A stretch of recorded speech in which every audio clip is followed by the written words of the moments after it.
I don't want a lot for Christmas. There is just one thing I need. I don't care about the presents underneath the Christmas tree. I just want you for my own, more than you could ever know. Make my wish come true.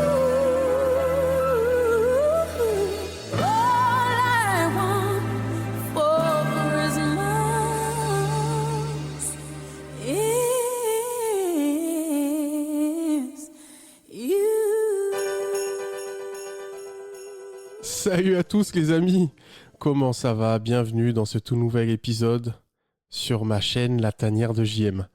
Et chaque semaine on se retrouve pour discuter, ressentir, partager ensemble des sujets qui nous touchent tous, comme d'habitude à travers des mots et de la musique. Et vous l'avez compris, j'ai introduit cet épisode avec, on va dire, la chanson de Noël qui motive, qui bouge. Donc j'étais obligé en cette période, à quelques jours de Noël, de parler de cette fête tous ensemble, parce que l'on adore ou qu'on appréhende cette période, elle laisse personne indifférent. Donc aujourd'hui, je vous propose un petit voyage en fait entre souvenirs, émotions, même des petites idées pour faire de cette fête un moment unique. Pour moi, Noël, ça a toujours été une période particulière, pleine de magie quand j'étais enfant, mais ça a changé avec le temps, et je pense qu'on est un petit peu tous pareils en ce moment, et peut-être que du coup vous aussi, vous ressentez ça, ce mélange un petit peu de nostalgie d'un côté, et la recherche pour retrouver cette étincelle d'autrefois, tu vois, de l'autre côté. Donc je vais vous parler des Noëls de notre enfance, de mon enfance, comme on le voyait avant, au travers de ce que j'ai vécu du coup, et puis du moment où l'état d'esprit a un petit peu changé. Je vais essayer de vous parler de comment j'essaie aujourd'hui, malgré mes ressentis, d'essayer de rendre cette fête encore plus belle pour les enfants, et puis notamment mon fils qui a des étoiles plein les yeux. Donc cette période, elle est pleine de sentiments, qu'ils soient positifs ou négatifs, et donc on va en parler ensemble. On va commencer justement par ce qui s'est passé avant. Comment nous, à nos âges, comment on ressentait Noël lorsqu'on était enfant. Et je trouve que ça a beaucoup changé. Moi, j'ai plein de choses qui me viennent en tête. Et je pense que pour vous, c'est pareil. Mais pour moi, Noël, avant, c'était vraiment magique, quoi. J'ai plein de souvenirs qui me viennent en tête. Et j'aimerais vous les partager. Et je pense que vous allez peut-être pouvoir vous identifier un petit peu dans tout ça. Moi, je sais que j'avais plusieurs rituels pendant Noël. J'allais acheter les sapins. Et quand je dis les sapins, c'est fait exprès. Je partais tous les ans, du coup, avec mon frère, mon père et mon grand-père sur la promenade des Anglais, parce que comme vous le savez, même peut-être pas, mais je vivais à Nice, je suis niçois, et j'ai toujours grandi dans cette ville. Et donc on partait sur la promenade des Anglais. Il y avait un coin où on pouvait acheter les sapins, vraiment, sur la prom. Et je partais avec mon frère. Mon père et mon grand-père, comme je vous l'ai dit, on achetait les sapins pour tous les appartements. Donc un sapin pour mes parents et un sapin pour mes grands-parents. C'était vraiment le rituel. C'était obligatoire. Avec mon frère, on attendait ça, de pouvoir justement se balader entre les sapins, sentir cette odeur. Je sais pas si vous voyez, mais on a des odeurs comme ça qui nous rappellent un peu Noël. La cannelle, les sapins, même l'odeur des repas qui sont préparés. C'était obligatoire. C'était vraiment obligatoire de passer par là, et on achetait, on choisissait de nous, mon frère et moi, les sapins. Et je me souviens qu'on achetait un sapin mais immense pour mes grands-parents. Ils avaient un appartement avec une hauteur sous plafond qui était incroyable. Et ils achetaient des sapins chaque année qui étaient immenses. Moi, en tout cas, de ma taille de petit enfant, je voyais ça d'une taille incroyable. Ça devait faire 3 mètres, 3 mètres 50. Et c'est déjà énorme, tu vois. Mais c'était très important de pouvoir faire ça et de pouvoir décorer tous ces sapins. Donc voilà, et puis j'avais un autre rituel, c'était, là je partais avec mon grand-père acheter les sapins, mais d'un autre côté, je faisais une activité avec ma grand-mère et mon frère toujours, qui était toujours là avec moi. Ma grand-mère nous emmenait toujours 1 ou 2 jours avant le réveillon dans un magasin de bricolage à Nice en centre-ville. Et en fait ce magasin était pareil, immense, sur plusieurs niveaux. Et ce magasin de bricolage était incroyable parce qu'en fait il décorait tout le magasin avec des décos de Noël. Mais ils en faisaient vraiment un village avec des animaux, avec des coins, des stands. C'était un endroit où en fait on y passait une demi-heure, 1 heure dans le magasin pour découvrir toutes les décos. Alors effectivement c'était des décos à vendre, mais ils les avaient disposées d'une façon à ce qu'on se sente vraiment dans un village de Noël.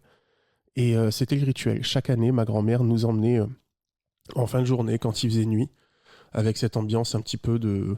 Il faisait froid, on était tous ensemble, on se tenait la main, et on partait tous les trois. Et c'était important d'y aller qu'à trois, c'est-à-dire qu'on ne voulait pas que nos parents soient là ou quoi que ce soit. C'était le moment avec ma grand-mère, c'était obligatoire. Et avec mon frère, on avait les étoiles plein les yeux. On n'achetait pas forcément quelque chose. Après, j'ai envie de te dire, ma grand-mère, je pense qu'elle repartait jamais les mains vides, surtout pour nous. Mais c'était très important de pouvoir vivre ce moment avec ma grand-mère et elle était hyper heureuse. C'était vraiment, je pense, le seul moment qu'on avait à trois où on était vraiment comme des fous. Et finalement, ces souvenirs-là, je me rends compte que c'était qu'à Noël. C'était ces souvenirs-là qui me reviennent de mes grands-parents, c'était pendant la période de Noël.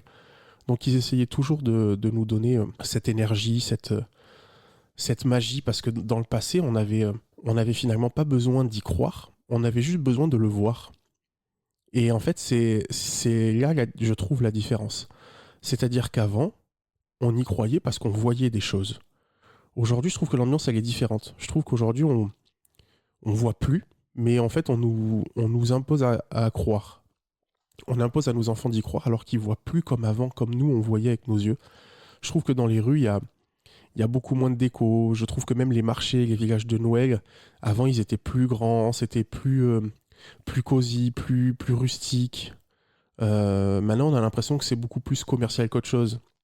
Alors effectivement, il y a toujours un problème de sécurité et tout ça, il n'y a aucun problème, mais voilà, je trouve que c'est plus du tout la même ambiance que ces villages de Noël nous imposent. Et donc du coup, en fait, on a juste besoin d'y croire maintenant, mais on peut plus voir comment c'était avant. Donc c'est toujours compliqué. Et puis appeler plus précisément, j'ai envie de vous dire, moi j'avais ce souvenir de tabler au réveillon qui était beaucoup plus grande, bien plus grande. On sentait qu'il y avait une attente. Et moi je le ressentais quand j'étais même jeune. Je sentais qu'il y avait une attente pour le réveillon, de se préparer, l'attente de se rassembler, d'être tous ensemble.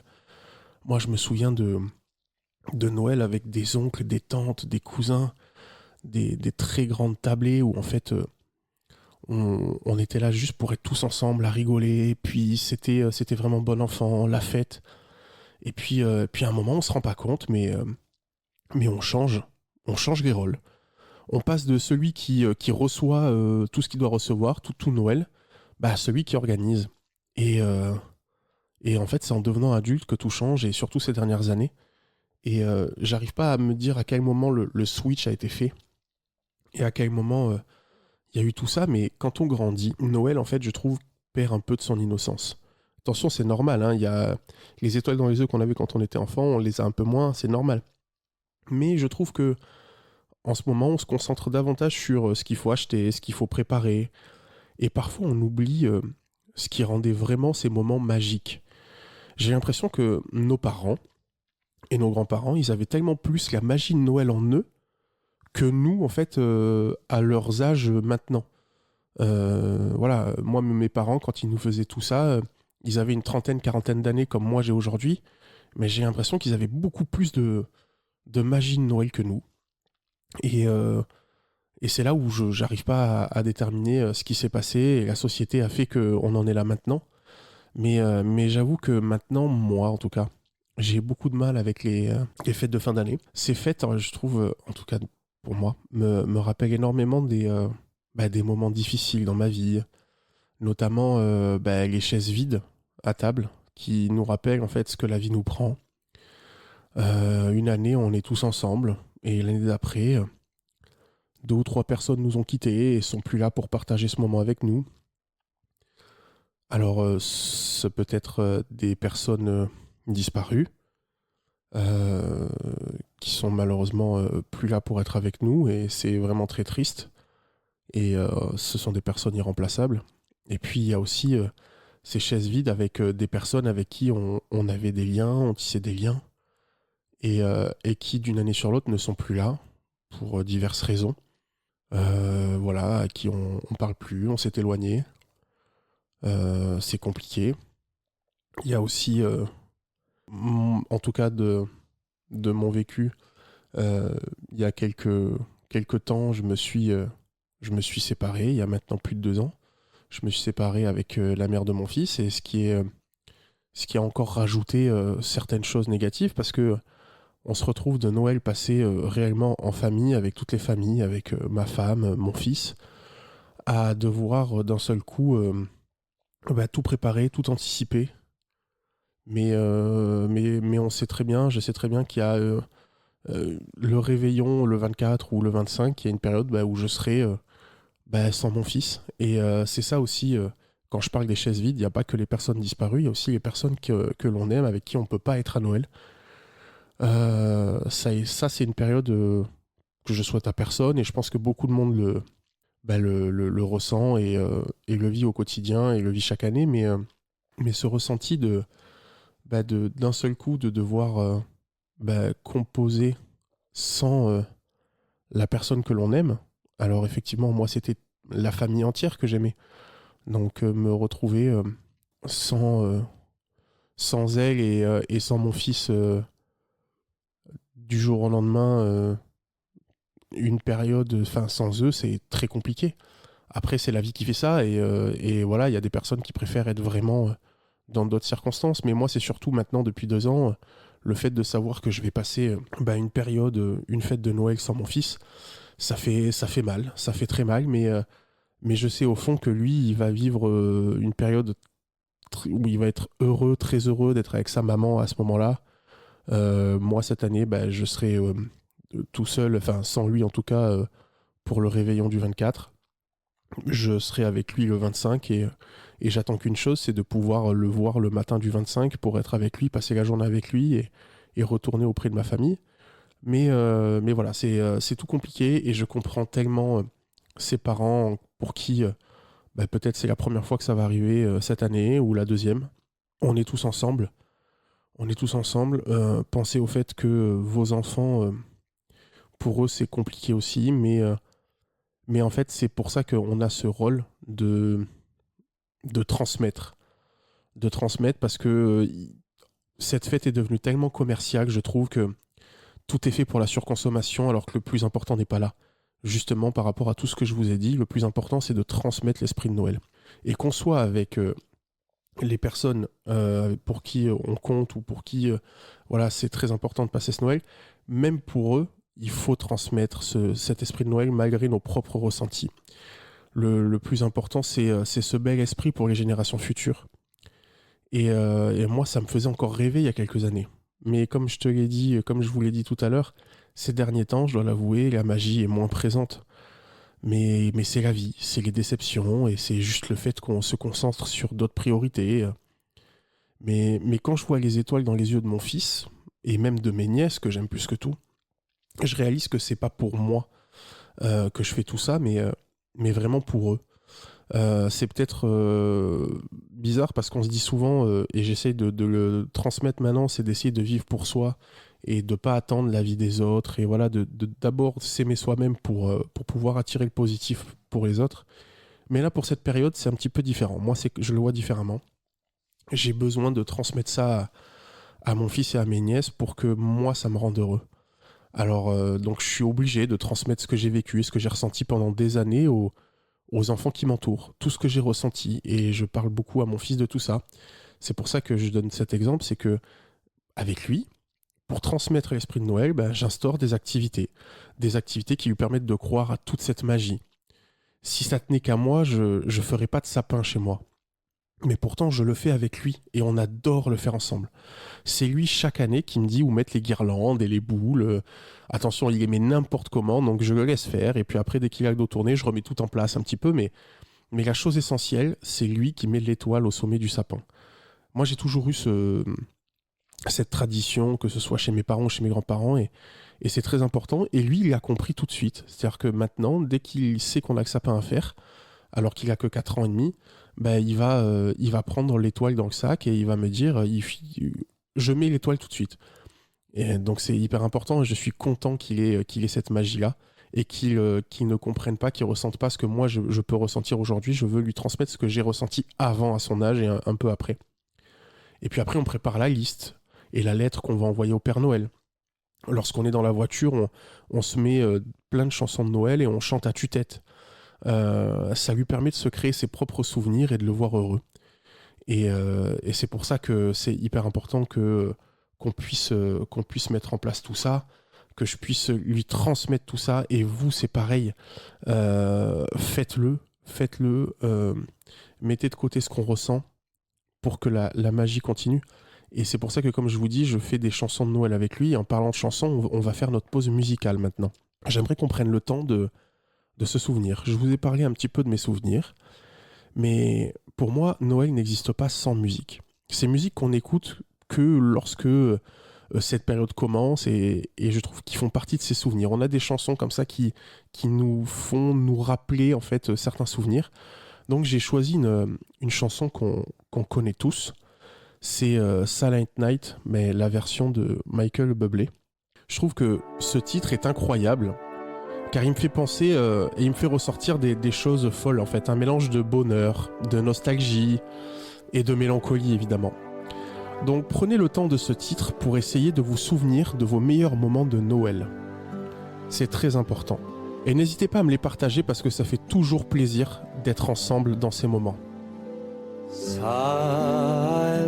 night, holy night, all is calm, all is bright, round yon virgin mother and child, holy infant so tender and mild, sleep in heavenly peace,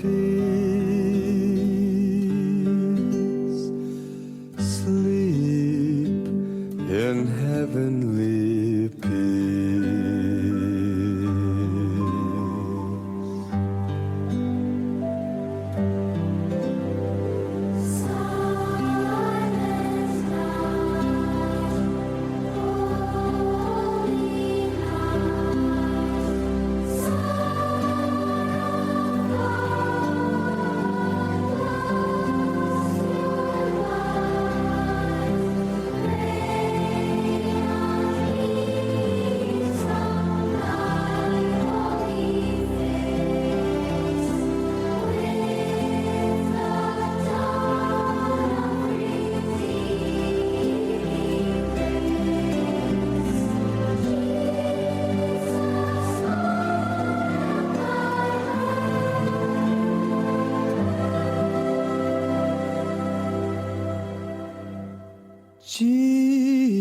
Jesus, Lord, at thy birth.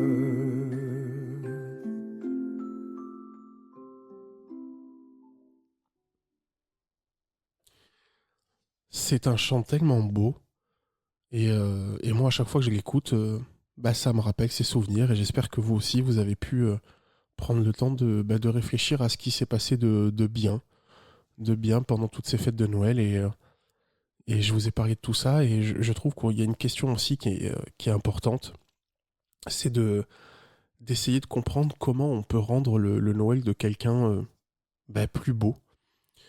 J'aimerais qu'on parle aussi des personnes pour qui Noël n'est vraiment plus rien. Il y a certaines personnes qui se retrouvent seules et attendent qu'une seule chose, c'est que les fêtes se terminent. Et il faut essayer de ne pas mettre ces personnes de côté. Il y en a qui vont pas vouloir être aidés et pour qui c'est OK. Mais si vous pouvez, invitez quelqu'un qui est seul pour profiter avec vous. Je me souviens que lorsque j'étais jeune, on avait toujours un ami de mon oncle qui était là avec nous, un ou deux amis, car chaque année, il était seul à Noël et on ne pouvait pas laisser passer ça, en fait. Moi, j'ai grandi, j'ai été éduqué avec le partage, avec l'enthousiasme, avec l'empathie. Et, euh, et on n'a j'ai jamais été éduqué avec cette idée de laisser les gens de côté. Donc on a toujours fait ça, toujours essayé par une petite attention, de rendre le Noël de quelqu'un plus beau, tu vois, plus gai. Je me souviens aussi qu'une année, un de mes meilleurs amis était seul le 25 midi avec son frère, car leurs parents n'étaient pas là à ce moment-là, parce qu'ils travaillaient, il me semble, et je leur ai demandé de venir à la maison pour qu'on puisse profiter. Je vois pas pourquoi eux. Ils étaient très contents d'être que tous les deux à se faire peut-être une raclette, mais voilà, c'était important qu'ils puissent être là, faire partie de mon groupe et d'être là, profiter, même si c'était avec ma famille, c'est important. Donc il faut continuer à essayer de perdurer ces traditions. Je me souviens, en fait, encore une fois, ça me vient comme ça, que pendant plusieurs années, il y avait aussi mes deux meilleurs amis qui venaient le soir du 25 chez moi. Enfin, ils venaient chez mes parents pour profiter d'un repas en famille parce que c'était eux aussi ma famille. Et c'était devenu un rituel pendant quelques années. Tous les 25 au soir, ils venaient. Et voilà, et on mangeait nos plateaux de fruits de mer. En tout cas, on faisait un bon repas de Noël. Et on était très heureux d'être ensemble. C'était une atmosphère différente, même si on se voyait souvent, c'était une atmosphère différente. Et en fait, vous vous rendez pas compte du pouvoir des petites attentions qu'on peut avoir justement les amis. Parce que ça fait des années que maintenant, avec mes meilleurs amis, on est séparés. L'un vit à Paris et l'autre à Singapour. Mais pourtant, en cette période de Noël, à chaque fois qu'on discute, ils me disent tous les deux à chaque fois, bon, quand est-ce qu'on retourne chez toi pour fêter Noël ? C'était une petite attention. Je leur ai juste demandé de venir en quelque sorte à la maison pour finir les restes de tout ce qu'on avait. Mais vous voyez, on n'a rien fait. On s'est juste assis autour d'une table et on a dîné et on a rigolé. Donc vous vous rendez pas compte du pouvoir des petites attentions. Même si techniquement vous pouvez pas inviter quelqu'un chez vous, et je le comprends, faites une petite attention pour que son Noël soit plus joli. L'année dernière, moi, il y a une amie qui se retrouvait seule, sans ses enfants, pour la première fois, un réveillon de Noël. Malheureusement, elle vit la même chose que je vis moi aujourd'hui, avec la séparation avec le papa, et c'était son premier Noël sans ses filles. Et encore plus le réveillon. Je trouve que le réveillon de Noël, c'est encore plus douloureux de ne pas avoir ses enfants plutôt que le 25. C'est mon ressenti, c'est comme ça, et je vais le vivre cette année. Et c'est pour la première fois. Et je sais que ça va être compliqué. Mais voilà, j'avais besoin, moi aussi, de lui préparer quelque chose, de lui rendre son réveillon un petit peu plus joyeux. Et je lui ai préparé une bûche de Noël maison, et je lui ai emmené le soir du 24, avant d'aller rejoindre ma famille. Et c'est pas grand chose, hein. Voilà, je lui ai préparé cette bûche maison et j'ai vu dans son regard qu'elle était très touchée et j'ai senti que j'ai amené un peu de gaieté dans cette soirée qui s'annonçait triste pour elle et je la comprends tellement parce que c'est ce que je vis au quotidien. Et donc j'ai fait ceci, mais ça peut être n'importe quel geste, pas forcément matériel. Un geste sincère peut avoir un grand impact. Donc essayez et puis vous verrez, le plus important, et simplement la sincérité avec laquelle vous ferez ce geste, n'importe lequel. Alors, les amis, prenons cette période comme un cadeau. Je vous demande d'avoir une pensée d'abord pour vous et pour votre famille. Je vous demande de penser aux personnes qui sont plus là pour fêter ce moment d'intimité. Je vous demande de penser aux personnes qui sont seules en cette période. Je vous demande aussi de vous souvenir. Vous souvenir du plus beau moment de Noël que vous avez eu dans votre vie. Cela peut être n'importe quoi, essayez d'y penser et de sourire en y pensant, même s'il s'agit de moments avec des personnes disparues malheureusement. Et c'est ce que je vous ai dit en vous parlant de mes grands-parents. Mes grands-parents sont plus là. mais je sais qu'à chaque période de Noël, je repense aux souvenirs dont je vous ai parlé. Et même si c'est triste de se dire que, par exemple, que mes grands-parents ne sont plus là, que certaines de mes tantes ne sont plus là, que mon cousin n'est plus là, avec qui je partageais beaucoup de Noël, ben, c'est cette période de souvenirs qui est un peu douloureuse, mais qui fait du bien, parce qu'on pense aux bons moments passés avec eux. Noël, en fait, est là pour célébrer, pour se souvenir et puis pour aimer. Et pour pouvoir vous souvenir encore plus, je vais finir comme d'habitude en musique avec une chanson qui me rappelle tellement mon enfance et cette période. Il s'agit de la bande originale du film Maman, j'ai raté l'avion. Et cette musique me rappelle tellement de choses. C'est vraiment pour moi ma musique de Noël. Ma musique qui me permet d'avoir ces souvenirs et d'avoir un peu cette mélancolie, mais joyeuse, cette mélancolie positive. Et cette chanson, elle s'appelle Somewhere in My Memory. Et en fait, durant cette chanson, c'est beaucoup d'instrumental, mais il y a juste quelques paroles. Et ces paroles, je vais vous les dire parce qu'elles veulent dire tellement de choses. Bougie à la fenêtre, les ombres peignant le plafond, regardant la lueur du feu, ressentir ce sentiment de pain d'épices, moment précieux, personne spéciale, visage heureux, je vois quelque part dans ma mémoire les joies de Noël tout autour de moi, vivre dans ma mémoire. Toute la musique, toute la magie, toute la maison familiale ici avec moi. Ça résume exactement tout ce que je vous ai dit finalement dans cet épisode. Donc prenez le temps de cette chanson en fin d'épisode pour vous souvenir. Et donc pour finir avec cet épisode, les amis, j'ai écrit un petit texte pour symboliser ce que Noël peut être aujourd'hui et je vais vous le lire. Noël, c'est bien plus qu'une date. C'est une mosaïque d'émotions, un mélange de souvenirs, de traditions et d'espoir. Pour certains, c'est un moment de magie et pour d'autres, une période plus délicate. Et pourtant, ce qui compte, ce n'est pas ce qui nous manque ou ce que l'on a perdu, mais ce que l'on choisit de construire, ici et maintenant, avec ceux qui nous entourent. Alors peut-être que cette année, on peut essayer de se concentrer sur la simplicité, un sourire, une pensée sincère, un moment partagé. Parce qu'au fond, Noël, ce n'est pas les cadeaux, ni même la perfection que l'on cherche parfois à atteindre. Noël, c'est ce qu'on choisit d'y mettre. Que cette fête soit remplie de douceur, de lumière et de bienveillance, envers vous-même et ceux qui vous entourent. Prenez soin de vous, de vos proches, et n'oubliez pas que le plus beau cadeau, c'est souvent simplement votre présence. Profitez de chaque instant. Je vous souhaite à tous un très joyeux Noël et vous donne rendez-vous bientôt pour un nouvel épisode dans ma tanière.